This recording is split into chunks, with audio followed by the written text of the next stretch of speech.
We know that if we want to avoid catastrophic global warming, we need to reduce emissions. But it can be quite hard to get your head around how to do that. There's this really simple idea.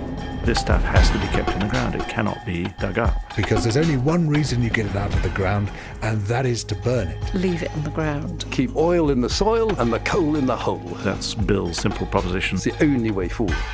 You actually can't use the majority of the reserves that have been identified by fossil fuel companies.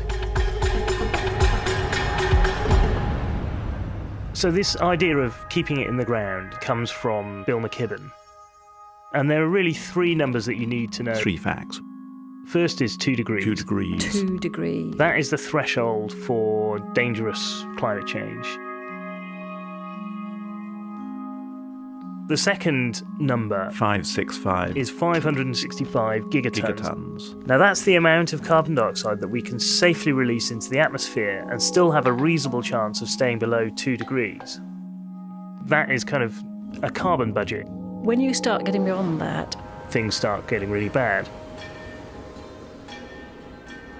And the third number, and this is kind of the scary number, is 2795 gigatons. Now that's the amount of carbon dioxide that would be released if all of the fossil fuel reserves that we know about already were dug up and burned. You will have noticed that 2,795 is a lot bigger than 565. We have way more fossil fuel in the reserves than we could possibly burn. if they were to burn those reserves, never mind ones they haven't yet explored, just the ones they've already identified, you would end up emitting so much carbon that you would produce catastrophic climate change. Astonishingly. Companies are still looking for more. And in fact, last year, I think they spent over 700 billion looking for more. So there's a real tension there. And while you are trying to persuade people to change their light bulbs and to drive less often or whatever it might be, if this stuff is still being pumped out of the ground, all those rather feeble measures are going to prove to be useless.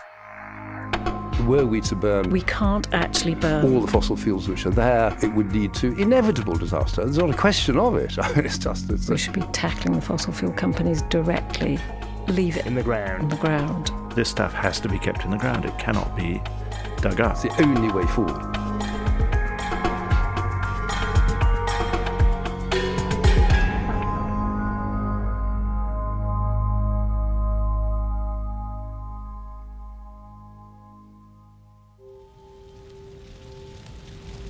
For the longest time, I couldn't look at it. I was in denial about climate change for longer than I care to admit.